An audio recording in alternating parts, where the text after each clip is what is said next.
My sister deleted my college applications and told our parents I was too irresponsible to succeed. They believed her without question, urging me to give up.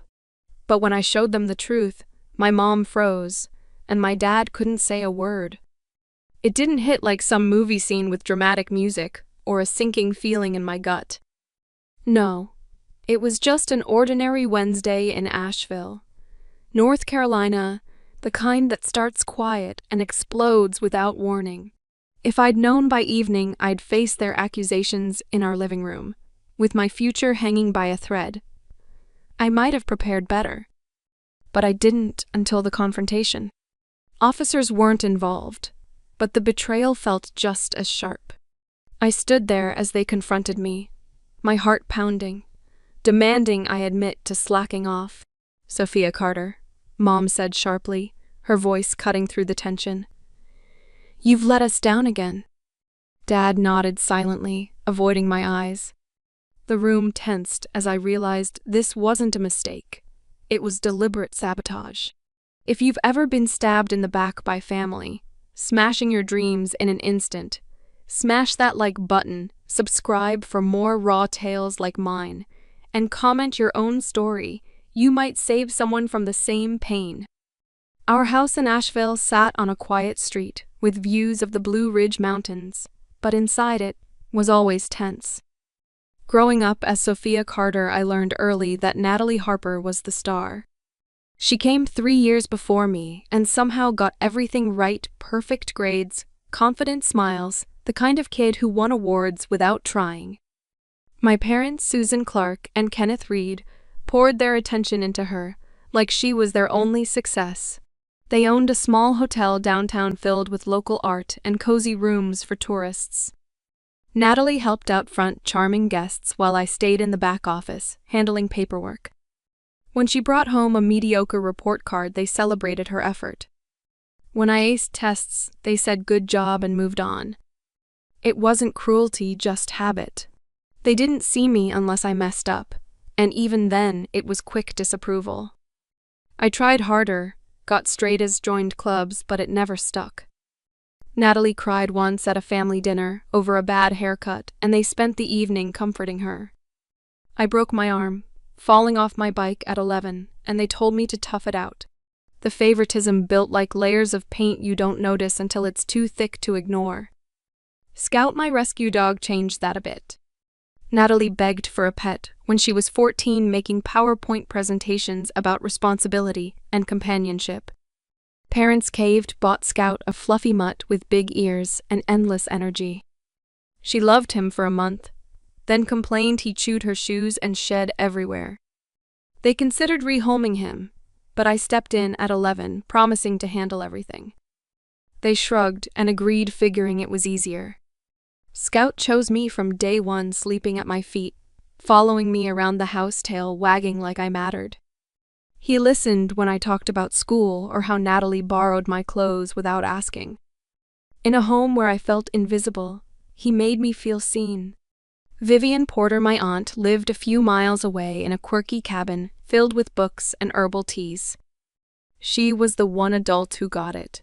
Whenever things got heavy, I'd leash Scout and walk over. She'd make hot chocolate, listen to my rants about Natalie getting the new phone while I used hand-me-downs. Vivian didn't fix things, she just nodded and said, "You deserve better, kid." She was in her 50s, independent after divorcing, young, running a small gallery downtown.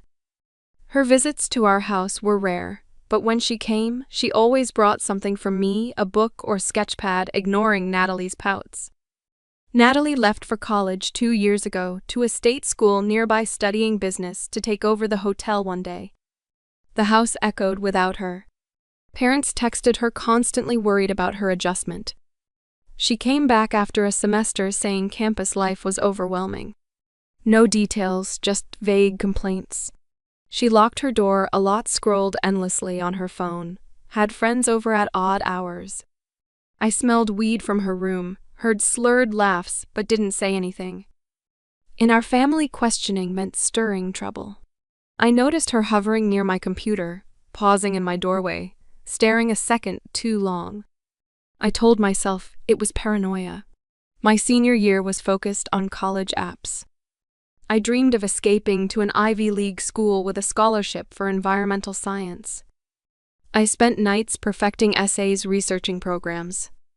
The deadline loomed, and I double-checked everything on the family desktop in the living room, the only computer we shared since mine crashed last month. Everything looked good. Or so I thought.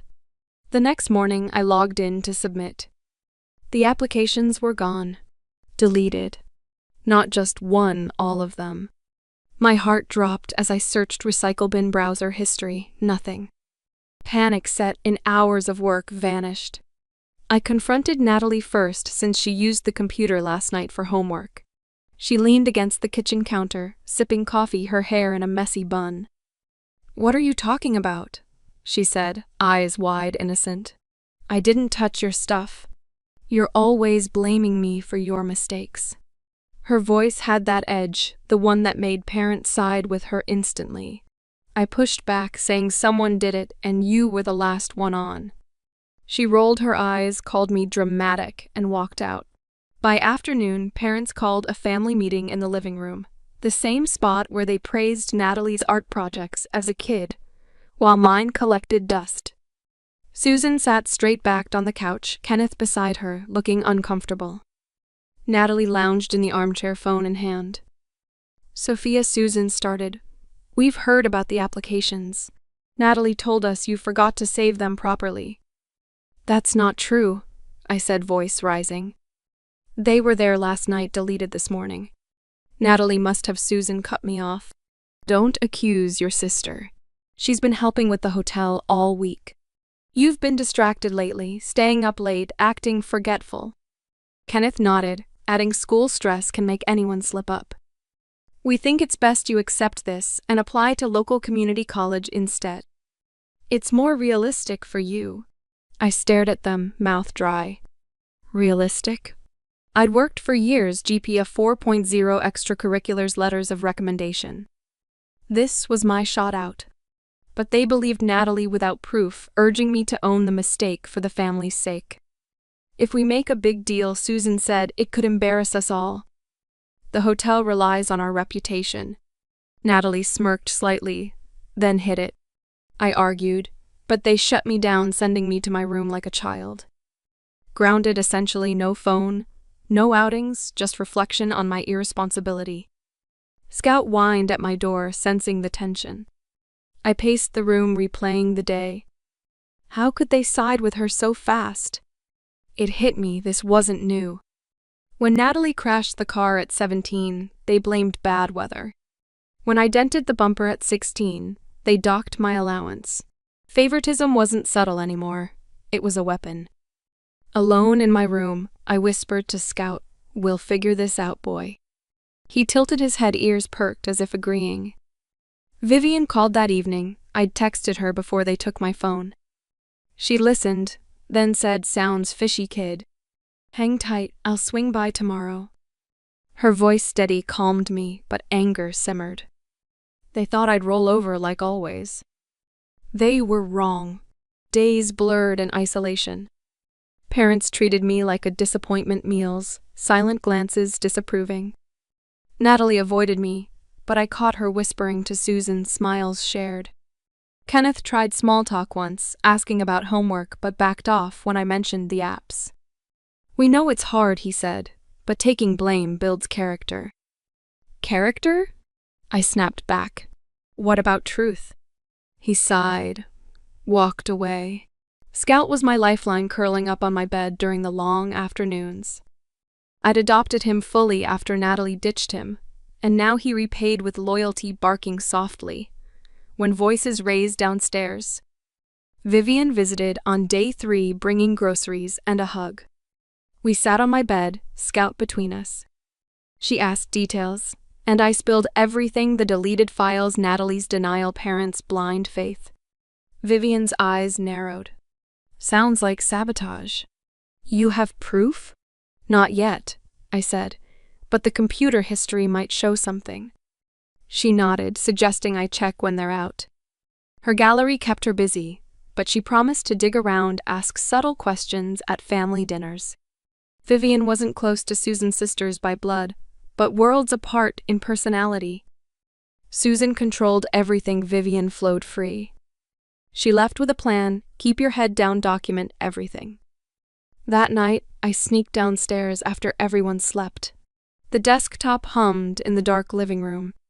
I logged in, scanned recent activity. Files accessed last night under Natalie's account. My stomach twisted, she'd lied. But deleting history was easy, no direct evidence. Then I remembered the camera. A small motion-activated one hidden in a bookshelf teddy bear. I'd bought it cheap online last year to watch Scout when he had anxiety spells alone. It recorded to an SD card, no Wi-Fi, simple but effective. Faced the desk perfectly. If Natalie did it while I was out, it might have caught her. Pulse racing, I grabbed the bear, popped the card into my old laptop. Footage loaded, time-stamped the night before. There she was, Natalie glancing around, slipping to the desk, opening my folder, selecting all apps, hitting delete. No hesitation, just quick clicks, then log out. She even smiled faintly as she left. I replayed it, frozen in shock. Proof clear as day. But if I showed parents now, they might twist it, claim accident. I needed strategy. Called Owen Mitchell, my boyfriend since junior year. He picked up, whispering, "Hey babe, you okay?" "No," I said, "explain everything." He listened, then said, "That's messed up. I'll come over tomorrow, we can back up the footage." Owen was steady, studying engineering, always logical. We'd met in math club, him with his easy grin, me with my notebooks. He didn't judge my family drama, just supported. Morning brought more pressure. Susan knocked on my door, saying time to talk seriously. They gathered again in the living room, Natalie looking smug. "We love you, Sophia, but this irresponsibility can't continue," Susan said. "Admit you messed up and we'll help with community college apps," Kenneth added. "It's for the best. Natalie's thriving at state school, you can too locally." I clenched fists. Why believe her over me? "Because she's been reliable," Susan replied. "You've been withdrawn, secretive," Natalie chimed in. "Yeah, you've been on that computer obsessively. Maybe you deleted them by accident." Her lie hung heavy. I wanted to scream about the video but held back. Instead, I said, "Fine, I'll think about it." They nodded, satisfied, isolating me further. Scout sensed my frustration, whining as I returned to my room. Vivian texted later, "Got anything?" I replied, "Yes, video proof." She said, "Smart girl, bring it to me. We'll plan." Owen arrived that afternoon under pretense of homework help. Parents let him in, wary but polite. In my room, he hugged me tight, saying, "We'll get through this." We copied the footage to his drive, discussed next steps. He suggested involving a lawyer if needed, but first confront with backup. His calm grounded me. Owen wasn't dramatic, he analyzed like an engineer. Natalie knocked once, asking what we were doing. "Studying," I said sharply. She lingered, then left, eyes narrowed. Isolation dragged on, a week total. Parents monitored me, no internet access beyond schoolwork. Natalie paraded her helpfulness, assisting at the hotel, earning praise. I overheard Susan telling Kenneth, "Sophia needs this lesson. Natalie's our future for the business." It stung, confirming my fears.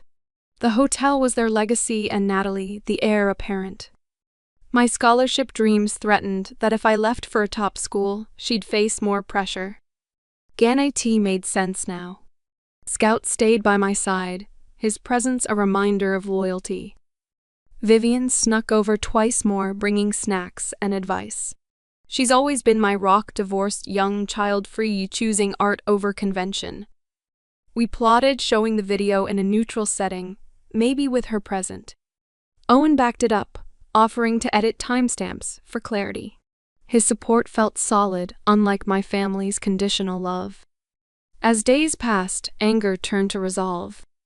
They expected me to cave, disappear quietly. But with proof in hand, I wouldn't.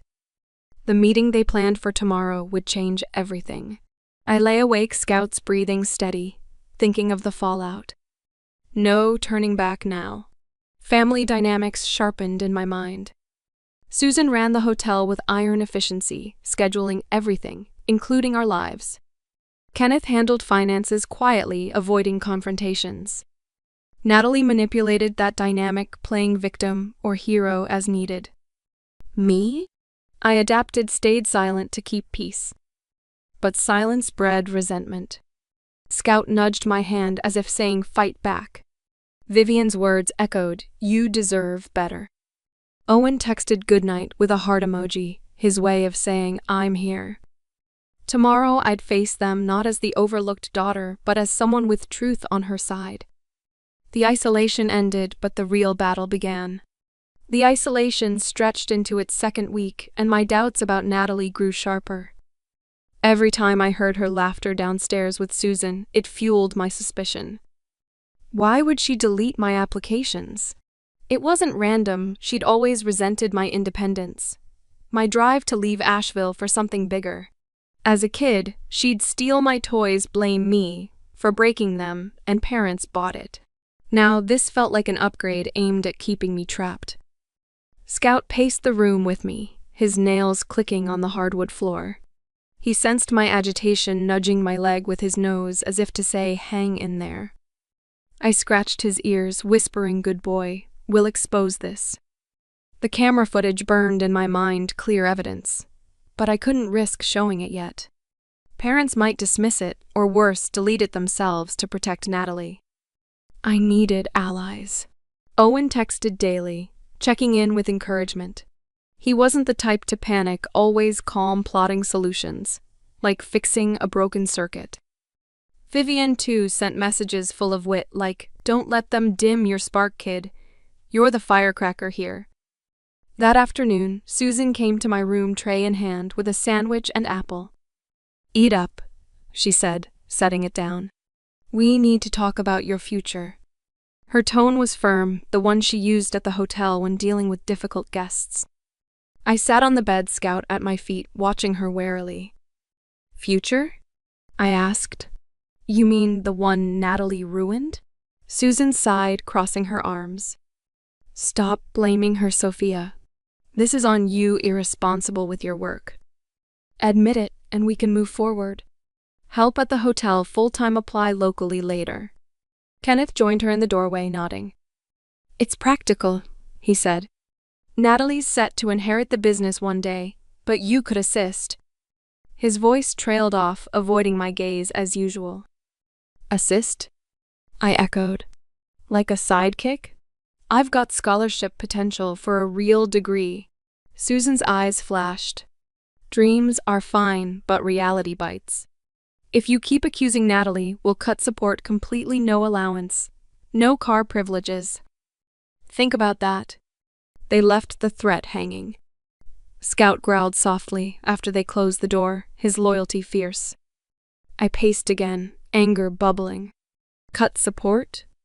They'd always favored Natalie with extras, new clothes, trips to concerts. Me? Hand-me-downs and lectures. This wasn't just punishment, it was control. Owen snuck over that evening under cover of delivering school notes. Parents let him in briefly, Susan eyeing us suspiciously. In my room, he pulled me into a hug, whispering, "I got your back."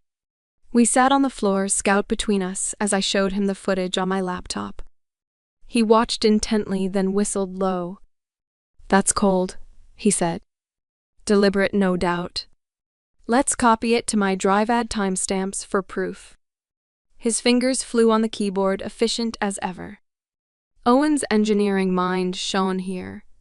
He backed up files, encrypted them, even suggested watermarking. "Why do this?" he asked, pausing. "Jealousy," I replied. My apps included scholarship essays highlighting my independence. If I leave, Natalie's the sole heir under pressure. He nodded. "Makes sense. She's always competed with you subtly. Remember last Christmas when she one-upped your gift?" I laughed bitterly. "Yeah. Vivian thinks we need a plan. Show her the video first." Owen agreed, adding, "Let's loop in a lawyer if it escalates." His practicality balanced my emotions, keeping me grounded. We talked strategy for hours, Scout dozing contentedly. Owen left with a kiss, promising tomorrow we'll refine this. Vivian arrived the next morning, pretending to drop off art supplies for a hotel event. Susan welcomed her, chatting about business, while I slipped out to her car. In her cabin, surrounded by canvases and incense, we reviewed the footage. She leaned forward, glasses perched on her nose. "Clear as crystal," she said. Natalie's face says it all, smug satisfaction. But confronting at home risks them ganging up. Do it neutral, maybe with witnesses. Her voice carried that wise edge honed from years navigating family rifts. Vivian wasn't just supportive. She was strategic, drawing from her own past. Divorced at 30, she rebuilt alone, turning passion for art into a gallery. Susan resented that freedom, calling it selfish. Now Vivian used it to guide me. We brainstormed over tea, her laughing at absurd ideas like projecting the video on the hotel wall. "Seriously though," she said, "involve Owen, he's solid. And consider legal advice. Breaking into files could be seen as invasion, but proof's proof." I nodded, feeling empowered. Scout, who'd come along, sniffed her rugs happily. Vivian petted him, saying loyal ones like him remind us who's real family. Back home, the pressure mounted.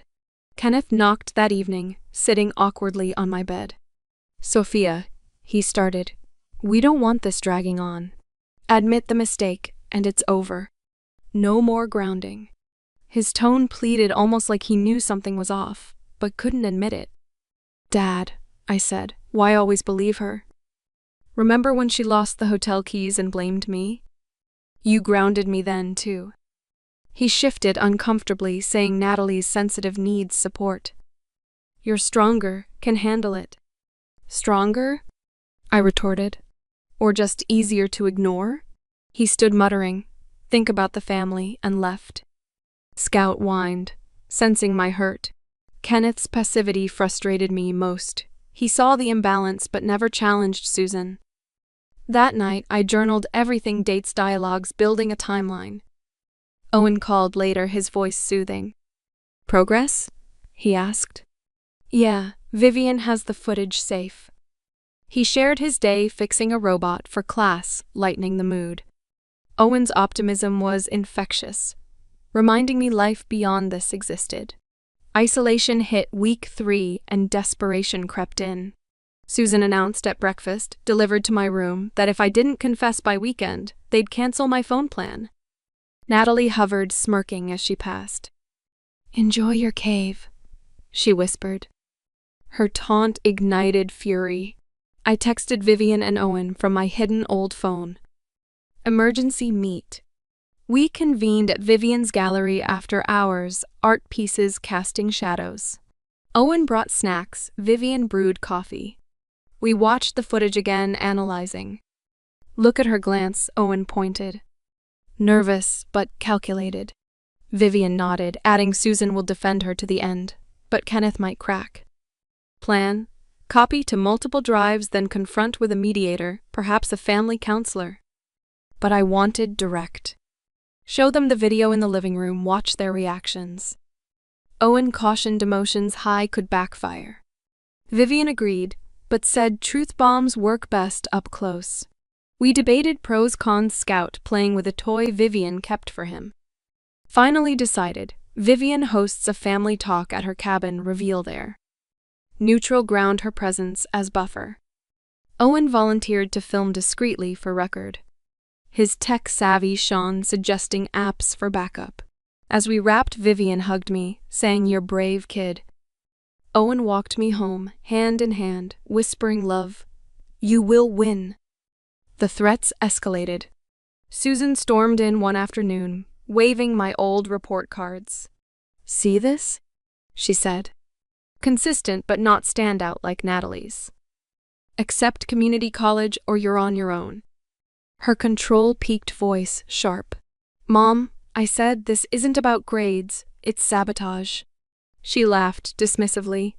"Paranoia doesn't suit you. Focus on reality." She left, slamming the door. Scout barked protectively. Kenneth followed later, softer.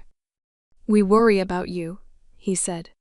"Natalie's concerned, too." "Concerned?" I scoffed. "She's the problem." He hesitated, then said, "Families stick together." His weakness showed fear of rocking the boat. That night, Owen sneaked in through the window like a teen movie. We laughed quietly, tension breaking. He updated backups, secure on cloud. Talked dreams, him engineering me environment. His support felt real, no conditions. We kissed Scout, watching amused. Vivian set the meeting for Saturday. She called Susan, framing it as reconciliation tea. Susan agreed, wary but curious. Natalie tagged along, probably to spy. I prepared, mentally rehearsing words. Owen met me early at Vivian's, helping set up laptop. Vivian arranged chairs in her living room, teas ready. Scout sat by me, alert. Family arrived, Susan leading Kenneth, trailing Natalie, texting. Vivian greeted warmly, ushering them in. "Thanks for coming," she said. "Sophia has something important." Susan frowned. "What's this?" I stood, heart racing. The truth about my applications. Natalie shifted uneasily. I played the video on the screen. There she was, deleting files, glancing sneaky. Room silenced. Susan's face paled. Kenneth stared. Natalie blurted, "It was a joke, didn't mean to submit." "Joke?" I said. "You lied, watched me suffer." Vivian interjected, "Proofs here." "Discuss." Chaos erupted. Susan defending Natalie, claiming accident, Kenneth silent. Owen recorded discreetly. Natalie cracked, admitting jealousy, "Your scholarships make me look bad for the hotel." Parents reeled, Susan whispering, "We protected the family." "Protected her," I corrected. "At my expense." The video exposed everything raw, undeniable. They left in disarray, Susan fuming, Kenneth defeated, Natalie tearful. Vivian hugged me, saying, "First step done." Owen high-fived, proof worked. Back home, isolation lifted, but tension thickened. Parents avoided me, Natalie sulked. I knew confrontation was just beginning, but with evidence solid, I felt unstoppable. Scout wagged his tail as if proud. The video wasn't just files, it was my freedom ticket. The drive back from Vivian's cabin felt charged with unspoken victory. Susan gripped the wheel tightly, her knuckles white, while Kenneth stared out the window, silent as ever. Natalie sat in the back, sniffling occasionally, but I caught her glancing at me with a mix of anger and fear. Scout rode with Vivian and Owen, who'd offered to drop him home later, a small mercy amid the chaos. No one spoke until we pulled into the driveway. Susan turned off the engine, then faced me, her voice low and strained. "Sophia, that video proves nothing. It could be edited, a misunderstanding." I met her gaze unflinching. "Misunderstanding?" Natalie's actions were deliberate, and you knew deep down, but chose to ignore it. Kenneth murmured, "Let's calm down," but Susan snapped at him to stay out. Natalie burst into tears, saying, "I didn't mean for it to go this far. I just wanted you to stay, help with the hotel." Her confession hung heavy, laced with self-pity. "Wanted me to stay?" I said. "Or trap me so you look better?" The favoritism ends here. Vivian had warned me they'd deflect, and she was right. Susan's control cracked, revealing desperation to maintain the family facade. We entered the house, tension thick like fog. Susan paced the kitchen, demanding I delete the footage for the family's sake. "Think about our reputation." She said the hotel could suffer if this leaks. Guests talk, neighbors gossip. Kenneth tried mediating, adding, "We can fix this, quietly apply late to local schools." His passivity irked me more than ever, always the peacemaker at my expense. Natalie hovered by the counter, wiping her eyes, but her sobs felt performative, the kind she'd used as a kid to get her way. I stood firm, saying no more lies. The video stays, and I'll decide what to do next. Owen texted from Vivian's asking if I needed backup. His concern warmed me. He wasn't just a boyfriend, but a partner in this mess, offering logic when emotions ran high. Vivian called too, her voice steady, saying, "Stand your ground, kid, they've underestimated you too long." "Scout would be home soon," she added, knowing he grounded me. That night's sleep evaded me. I replayed Natalie's admission jealousy over my potential success, threatening her role as heir.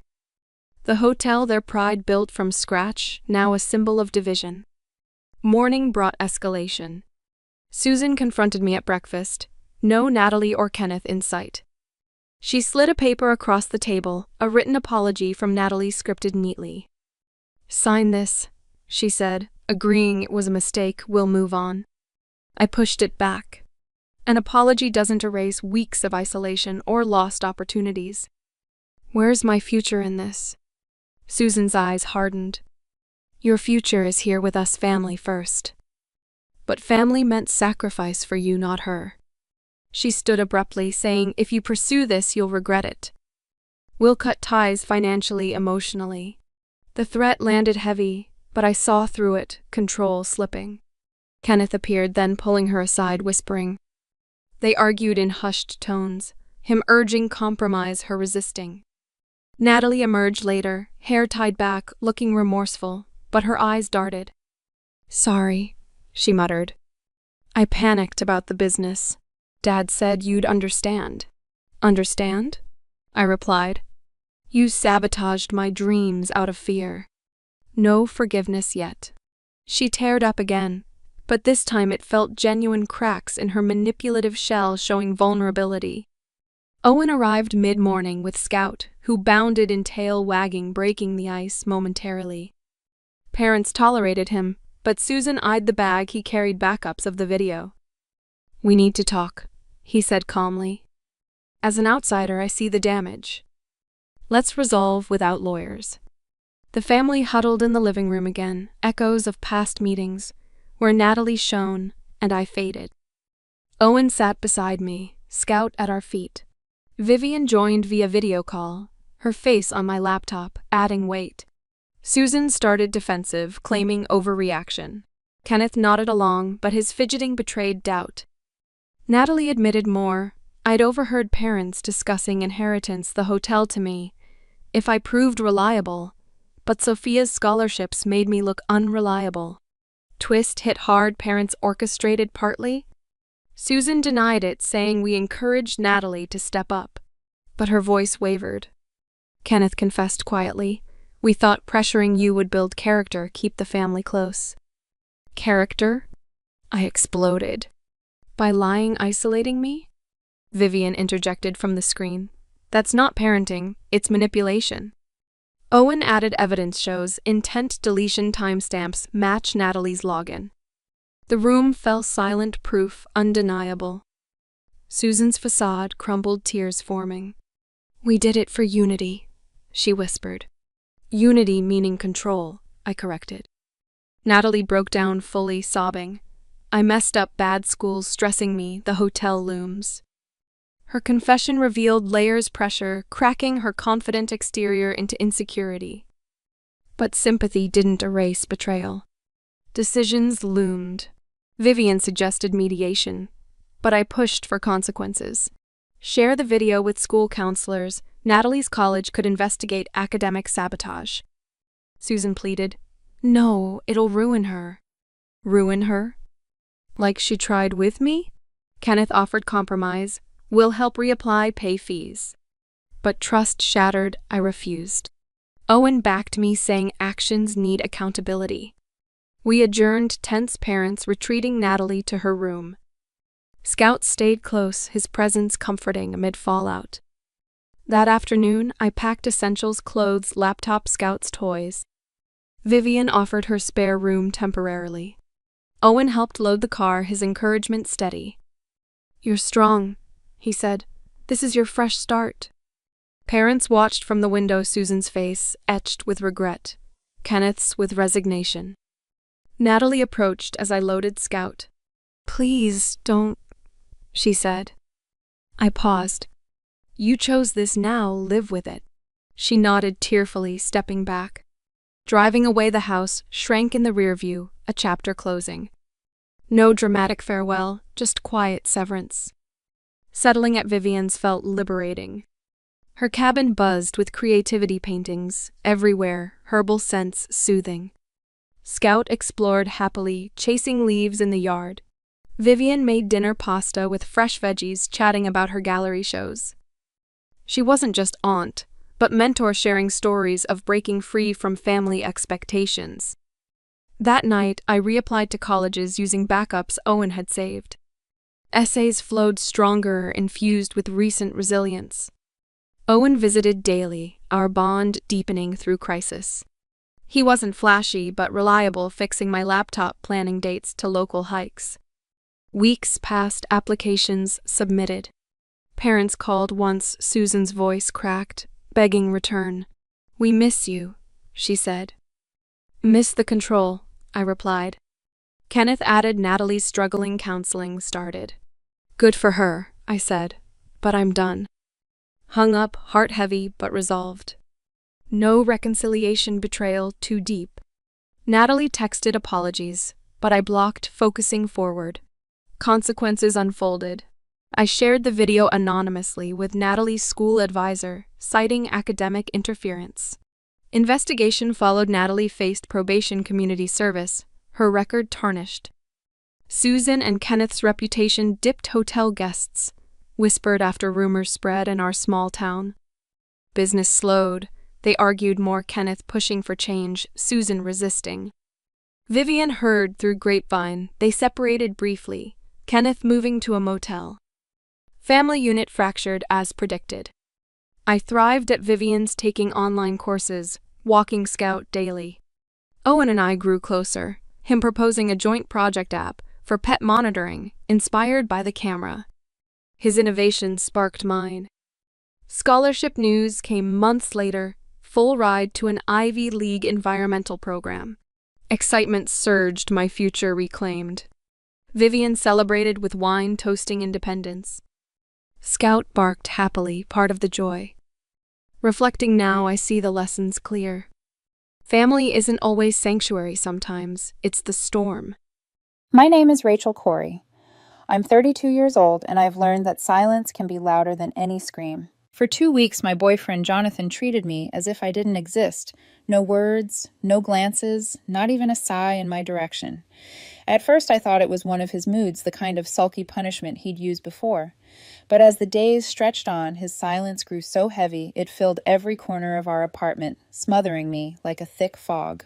That was the last time, because instead of chasing after him, begging for attention, or apologizing for sins I hadn't committed, I gave him a silence he could never break, a permanent one. But to explain why it came to that, I need to start from the beginning. I met Jonathan when we were both in college. I was majoring in computer science, happiest when buried in algorithms and lines of code. I liked order structure, things that made sense when the world didn't. Jonathan was the opposite. He studied graphic design, messy, vibrant, and alive. He'd show up to class with charcoal stains on his fingers and wild ideas in his sketchbook. Where I was the quiet, steady type, he was the spark that lit up every room. We clicked instantly. He told me once that I grounded him, kept him from spinning out. I told him he brought color into my life, that without him, my world was just grayscale. Looking back, maybe it was too poetic, too naive, but at the time, it felt real. After graduation, I had the chance to take a lucrative job in another state, but Jonathan's freelance career was just starting, and he didn't want to uproot, so I turned it down. Instead, I stayed covered rent during his dry months, cooked dinners, after my 10-hour days, and even learned enough Photoshop to help with his projects on weekends. I wasn't perfect, but I showed up. I thought that was enough. It wasn't. Jonathan had a habit, one I ignored for far too long. Whenever I did something he didn't like, he punished me with silence. At first it was small. If I forgot to text back quickly, he'd give me one-word answers all night. If I missed some subtle hint he dropped, he'd turn away in bed and sleep on the edge. I'd find myself apologizing just to thaw the ice, even when I didn't fully understand what I'd done wrong. And each time I gave in, something inside me shifted, like a piece of myself quietly eroding. I remember one night vividly, our second year together. I'd been working late on a project with brutal deadlines. I came home exhausted, but excited to see him. I leaned down to kiss him hello, but he didn't even look up from his laptop. "Rough day?" I asked softly. He didn't answer. I sat beside him, hoping he'd warm up. He shifted further away. That night, he rolled to the edge of the bed, pulling the blanket tight when I reached out. The next morning, there was only one cup of coffee waiting on the counter, his. 3 days passed before he finally spoke. His words, "You forgot the dinner reservation. I shouldn't have to beg for attention, Rachel. This is what it feels like when you ignore me." I apologized profusely, desperately, even though I had been the one drowning in deadlines. I made the reservation anyway, and we moved on. But that planted a seed of doubt. Was I selfish, neglectful? So I started overcompensating, planning every detail of our dates, checking in constantly, walking on eggshells. Anything to avoid that wall of silence again. The pattern kept repeating, each episode stretching longer, cutting deeper. I told myself this was just Jonathan's way of coping, that he'd grow out of it, that love meant patience. But love should never feel like punishment. And though I didn't know it yet, his silence was only preparing me for the loudest heartbreak of my life. Because one day Jonathan's silence wasn't meant to punish me. It was meant to discard me. The thing about silence is that it doesn't start as a scream. It starts as a whisper, easy to dismiss, until one day it's deafening. Jonathan's silences began like passing storms. If I forgot to reply to a text, he'd go quiet over dinner, scrolling on his phone, smirking when I asked what was wrong. If I was 5 minutes late picking him up from his studio, he'd close himself off all evening, eyes fixed on the TV while I sat beside him in shame. And I let it happen. Each time I was the one apologizing, even when the mistake was trivial. I thought that's what you did in a relationship. You compromised, you made amends. But the truth was I was being trained like a dog to anticipate his moods, to earn back his affection. One of the worst stretches happened about a year ago. It was a Friday night. I had a product launch at work, a bug that could have cost my whole team the weekend if it wasn't fixed. I stayed late, texted him updates. "Almost done, be home by 9. His reply, "K." That one word, flat, cold. By the time I got home, the lights were out. No dinner waiting, no hello kiss. Just Jonathan in bed, back turned, phone glowing in his hand. "Hey," I whispered, touching his shoulder. He shifted away like I was a stranger. The silence stretched. One night became 2, then 5. By day 7, I felt like a ghost in my own apartment. I'd try starting conversations. "How was your day?" and get monosyllables or nothing at all. When I reached for his hand, he pulled away like my touch burned him. By day 12, I was unraveling. Walking into that apartment felt like walking into a freezer. My stomach would knot before I opened the door, bracing myself for his indifference. I lay awake at night wondering what crime I had committed. Was it working too hard? Was I boring? Did he not love me anymore? I remember crying quietly into the pillow, begging myself not to make a sound because even my tears felt like an inconvenience to him. On the 14th day, the silence broke, but not how I hoped. I was in the kitchen making coffee, hands trembling from exhaustion when he finally spoke. "Rachel, we need to talk." I nearly dropped the mug. My heart leapt not with joy, but relief. Finally. Finally, he'd explain, we'd make up, maybe even laugh about how silly it had all been. "Yes," I said quickly. "Please. I've missed you so much, Jonathan. What's been going on?" He leaned against the counter, arms crossed, a smirk tugging at his lips. It wasn't relief I saw in his eyes. It was triumph. "What's been going on is you," he said flatly. "Working late, always prioritizing your job over me.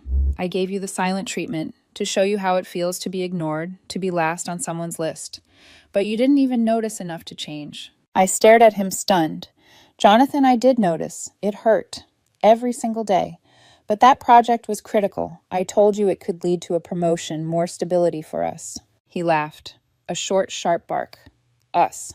There's no us if I'm always competing with your code." My chest tightened. "So, what are you saying?" "I'm saying I'm done," he replied, smirk widening. "I've met someone else. Sophia. She's in my co-working space. She actually listens. She makes time for me without needing a lesson on it. Last week, while you were buried in your laptop, we grabbed coffee. It turned into more." His words felt like knives stabbing one by one, but he spoke them casually, like listing groceries. "You made me do this, Rachel," he added with a shrug. "Your emotional unavailability pushed me away. Sophia excites me. She doesn't make me feel like a backup." My legs went weak. I clutched the counter just to stay upright. You've been cheating on me." He tilted his head smug.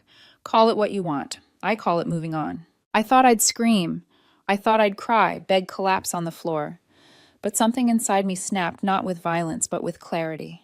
This wasn't love. This had never been love. This was control. I looked at him steadily, though my insides were shaking. If that's how you feel, Jonathan, I won't stop you. His smirk faltered. That's it. No fight. No. Please don't go. I'm respecting your decision, I said, my voice eerily calm. You want space. You've got it.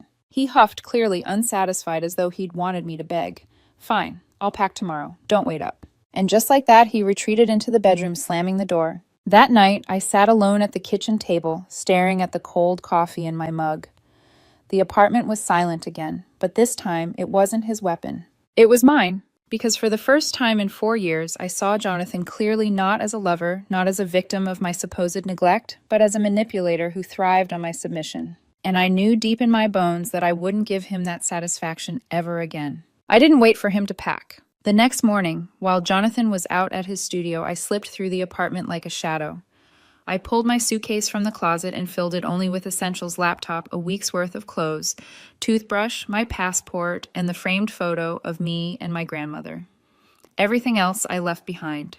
On the counter, I placed a note: short, brutal, final. Jonathan, you don't need to bother packing tomorrow. The apartment is yours. I won't be back. I set my key beside it, slid my suitcase quietly out the door, and never looked back. Driving away felt unreal. My hands clutched the steering wheel so tight my knuckles turned white. The streets blurred. I wasn't sure if I was fleeing from him or from the version of myself that had endured so much in silence. By the time I reached a cheap hotel 2 towns over, the adrenaline had worn off and the weight of it hit me. I collapsed on the stiff mattress, staring at the ceiling until tears finally came. For days, I barely moved. I replayed every memory, every silent punishment, every sacrifice I had made. Turning down that job offer, covering rent during his dry months, cooking, cleaning, apologizing and apologizing again until apologies became my second language. And for what? To be discarded with a smug grin and a shrug? The silence of that hotel room was different. It wasn't oppressive like Jonathan's. It was empty. And emptiness has its own kind of ache. By the end of the week, I forced myself to book a therapy session.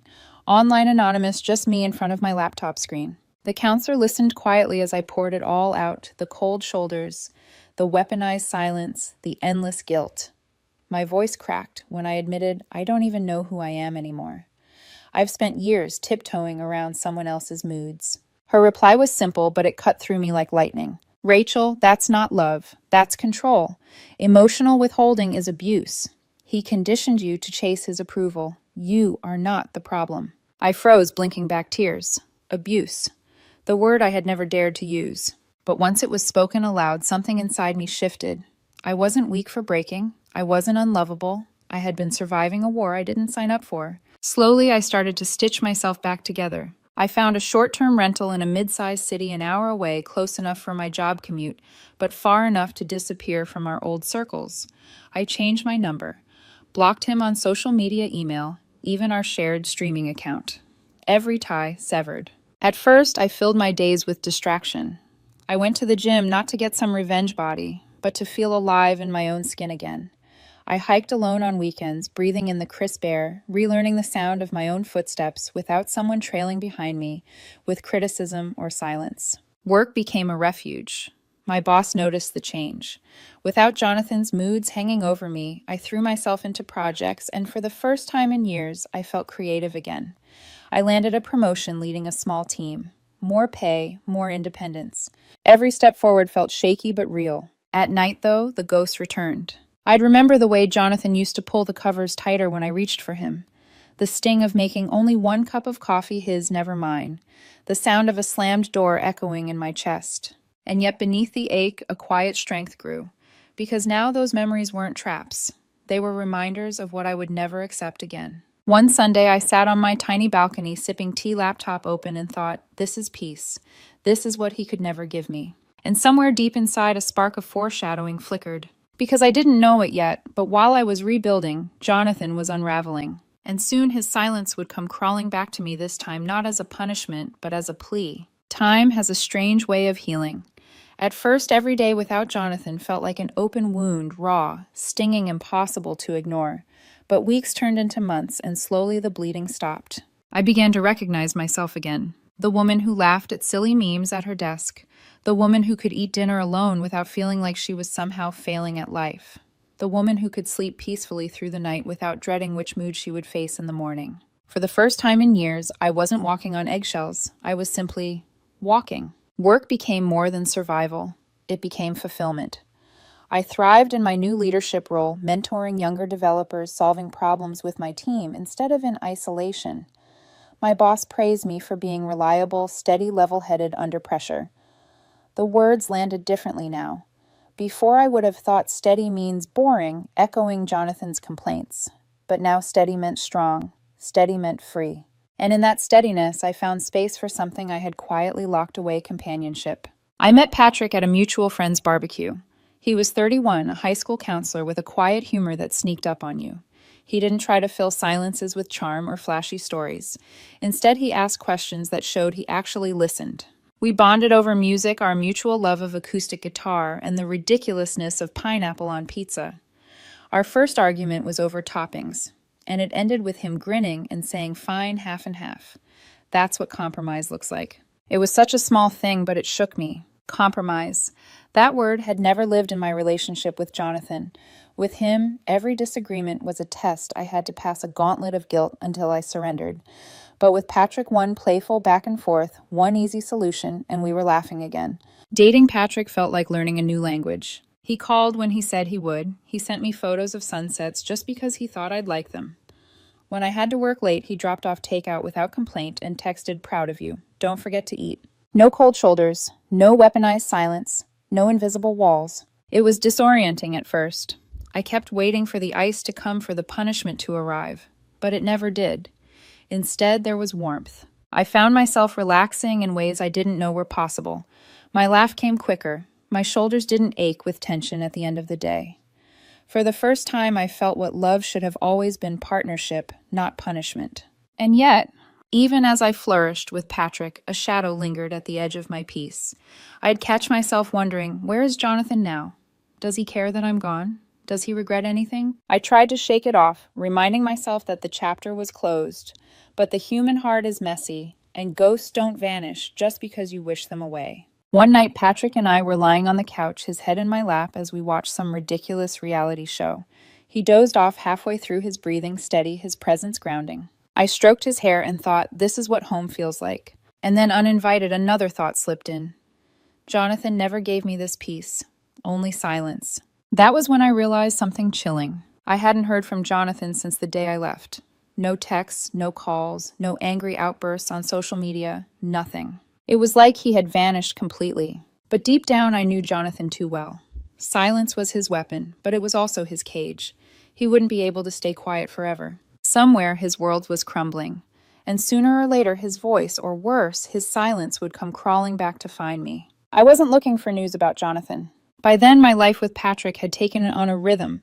Morning runs, shared breakfast evenings filled with laughter instead of silence. I had no reason to think about Jonathan anymore, and yet sometimes karma doesn't ask if you're ready. It simply arrives unannounced. The first whisper came through a mutual friend, Lily, who messaged me one afternoon out of the blue. "You'll never guess Jonathan and that Sophia girl already over." I blinked at the screen, unsure how to respond. Already. It had only been a few months since he'd thrown me aside for her. Lily continued. Apparently he pulled the same old stunt. She canceled plans once for work, and he gave her the silent treatment. She wasn't having it. Called him out, dumped him, blocked his number. Brutal. I stared at the words, a strange mixture of disbelief and recognition washing over me. Of course. The silence his favorite trick. But Sophia wasn't me. She didn't chase after him begging for warmth. She walked. Just like I had. The updates didn't stop there. At a friend's birthday dinner, someone mentioned how Jonathan had been struggling at his co-working space. He's got a reputation now, they said, lowering their voice like it was gossip too hot to handle. People say he's high-maintenance moody, flaked on a big project because he ignored client emails for days, lost a contract over it. I sipped my drink, eyes steady, pretending not to care. But inside, a flicker of something stirred, not quite joy, not quite pity, just a quiet acknowledgement. The same silence he once used as a weapon was now destroying him. Weeks turned into months, and the stories piled up. One guy he briefly dated after Sophia complained to a mutual acquaintance. Everything was fine until I had to stay late at work one night. He caught himself correcting. He went silent for days, then demanded I apologize. Red flag city. I was out. Others drifted away too. Friends who once tolerated his moods started keeping their distance. Too much drama, they muttered. Even his family wasn't immune. Word spread that his mom Linda was worried. Jonathan had been isolating missing meals, spiraling. Meanwhile, I was thriving. I had a supportive partner, a stable career, a circle of friends who lifted me up instead of tearing me down. The contrast couldn't have been sharper. Sometimes late at night, I'd lie awake beside Patrick thinking about it. The version of me that once curled into herself during Jonathan's punishments would have felt guilty hearing about his decline. She would have rushed back to save him, carrying the weight of his choices on her back. But the woman I had become, she felt nothing but clarity. And yet karma wasn't finished. Because one evening as I was cooking dinner with Patrick, humming in the background, my phone buzzed with a number I didn't recognize. I almost let it go to voicemail. Almost. But some instinct made me answer. Hello. The line crackled, then a familiar voice. A voice I hadn't heard in over a year spoke low and shaky. Rachel, it's me. Jonathan. My hand tightened on the phone, my breath caught. For a moment the room around me blurred, as if his silence had found me again. But this time it wasn't punishment. It was desperation. The first call I ignored. The second too. But Jonathan was persistent. He began leaving voicemails, his voice unsteady words tumbling out in ways I'd never heard before. Rachel, I was wrong. Sophia was a mistake. You were the steady one, the safe one. Please, can we talk? Just coffee, just 5 minutes. I deleted it without listening to the end. A week later, a new number appeared on my screen. Text messages flooded in. Please, Rachel, I can't sleep. I can't eat. I see now how much I pushed you away. You were the best thing I had. I was stupid. I'm sorry. Don't punish me with silence, not like this. The irony nearly made me laugh. Jonathan, the man who weaponized silence for years, now begging me to break mine. I blocked the number. That should have been the end.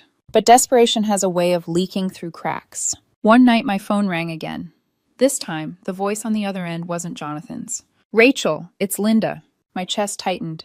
Jonathan's mother. I hadn't spoken to her since the breakup. Her tone was gentle, almost pleading. Honey, I know it's not my place, but Jonathan isn't himself. He's lost weight. He barely eats. He stays in bed all day. He regrets everything. He talks about you constantly. I closed my eyes, gripping the counter to steady myself. Linda continued her words, tumbling quickly as if afraid I'd hang up. I'm begging you for old time's sake. Reach out. Help him. You were good for him, Rachel. Please don't let him suffer like this. For a moment, I almost slipped. The old Rachel, the one conditioned to carry his burdens, wanted to soothe, to fix, to rescue. But then I remembered. The nights I cried into my pillow while he ignored me. The mornings I begged for scraps of affection. The way he smirked when he confessed he'd found someone better. That Rachel was gone. When I finally spoke, my voice was steady, calm, resolute. Linda, I'm sorry he's struggling.